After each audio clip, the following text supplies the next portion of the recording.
কিবা বনাব পাৰে দেই আমাৰ যেনেকৈ ছোৱালীকে লগাই দিলে অহাৰ পিছৰ পৰা চিন্তা নাই সিহঁতে বনাব বনাই দিম হ'ল এতিয়া কাটা এতিয়া কাটা হ'ল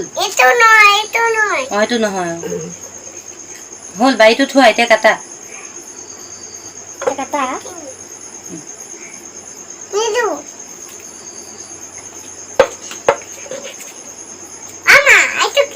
পিঠা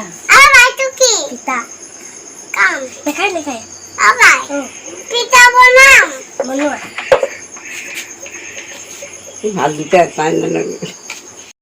আজি হৈছে জুন মাহৰ 15 তাৰিখ এয়া আম্মাজানক চেকআপত নিবলৈ ওলাইছে 8 তাৰিখে যিহেতু চকুৰ অপাৰেশ্যন হৈছিলে আজি চেকআপত মাতিছে তো এয়া লৈ গৈছে ছোৱালীৰ আজি স্কুল বন্ধ তাইও গৈছে লগতে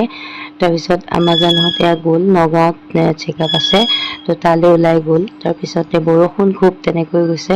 তাৰপিছতে আহিল মোৰ এটা পাৰ্চেল এইবোৰ ঘৰত থাকোঁতে অৰ্ডাৰ দিয়া ইয়াৰ এড্ৰেছতে তাৰপিছত এযোৰ মোৰ কাপোৰ হয় কটন আহিছে একদম পিয়ৰ কটন বেছি দামৰ নহয় দামটো আছিলে 749 এযোৰ ফ্ৰক চেলোৱাৰ খুব ধুনীয়া লাগে চেলোৱাৰযোৰ এছ চাইজ দিছিলোঁ জোখতে আহিছে বাৰু তো ঠিক আছে আজিৰ ব্লগটো এনেদৰেই সামৰি দিছোঁ চাই যদি ভাল পালে লাইক শ্বেয়াৰ এণ্ড কমেণ্ট কৰিব চেনেলটো ছাবস্ক্ৰাইব কৰি দিব আজিলৈ আহিছোঁ বাই